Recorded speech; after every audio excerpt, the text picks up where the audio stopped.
భగవద్గీత 4వ అధ్యాయము జ్ఞాన కర్మ సన్యాస యోగము 29-30 శ్లోకాలు ఈ రోజున మనం ముచ్చటించుకుందాం.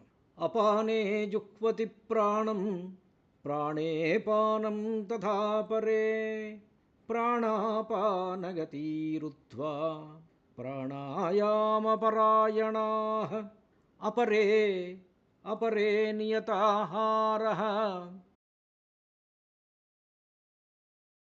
अपरे नियताहारः प्राणान् प्राणेषु जुह्वति सर्वेप्येते यज्ञविदो यज्ञक्षपितकल्मषाः.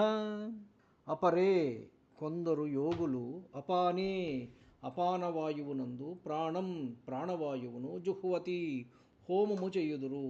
తథా అట్లే మరికొందరు యోగులు ప్రాణే ప్రాణవాయువునందు అపానం అపానవాయువును జుహ్వతి హోమము చేయుదురు. అపరే మరికొందరు నియమితాహార నిష్ఠితులై ప్రాణాయామపరాయణులైన వారు ప్రాణాపాన గమనములను రుద్ధ్వా నిలిపి ప్రాణములను ప్రాణేషు ప్రాణములయందు జుహ్వతి హోమము చేయుదురు. ఏతే యజ్ఞవిధులైన ఈ సాధకులు సర్వే అపి యజ్ఞక్షపిత కల్మషాః అందరును యజ్ఞముల ద్వారా పాపములను రూపుమాపుకున్నవారు. కొందరు యోగులు అపానవాయువునందు ప్రాణవాయువును మరికొందరు ప్రాణవాయువునందు అపానవాయువును హవనము చేయుదురు.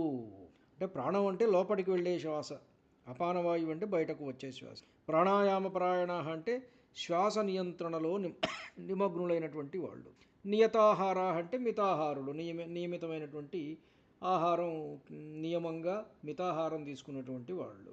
వీళ్ళు ఏమిటయ్యా అంటే యజ్ఞవిధులైన ఈ సాధకులందరూ యజ్ఞముల ద్వారా పాపములను రూపుమాపుదురు. కొంతమంది యోగులు శ్వాసను నియంత్రిస్తూ ప్రాణాన్ని అపానాన్ని ప్రాణంలో హోమం చేస్తారు. అంటే ప్రాణాయామ సాధన ద్వారా శ్వాస చలనం నియంత్రించి మనస్సును స్థిరపరుస్తారు. మరికొందరు ఏం చేస్తారంటే మితాహారం పాటిస్తూ ప్రాణశక్తిని సమతుల్యం చేస్తారు. ఇక్కడ శ్వాస నియంత్రణ కూడా ఒక యజ్ఞమే అని చాలా స్పష్టంగా చెప్పారు పరమాత్మ. యజ్ఞవిధ యజ్ఞతత్వాన్ని తెలిసిన వారు యజ్ఞక్షపిత కల్మషాః యజ్ఞం ద్వారా పాపాలు నశించిన వారు అవుతారన్నమాట.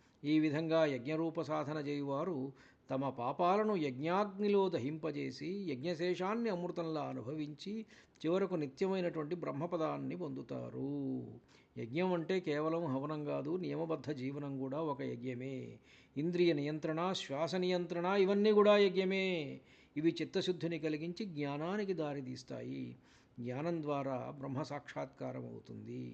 మన జీవనంలో మనం ఎట్లా అన్వయం చేసుకోవాలంటే మితాహారము, యామము, నియంత్రిత జీవనం, సేవాభావం ఇవి ఆచరిస్తే మన జీవితమే ఒక యజ్ఞం అవుతుంది. కాబట్టి భగవానుడు సూచించినటువంటి ఈ మార్గాన్ని అనుసరిస్తూ జీవితాన్ని యజ్ఞమయం చేసుకుందాం. ధన్యుణ్ణి. నమస్కారం. మీ ఊటుకూరు జానకి రామారావు.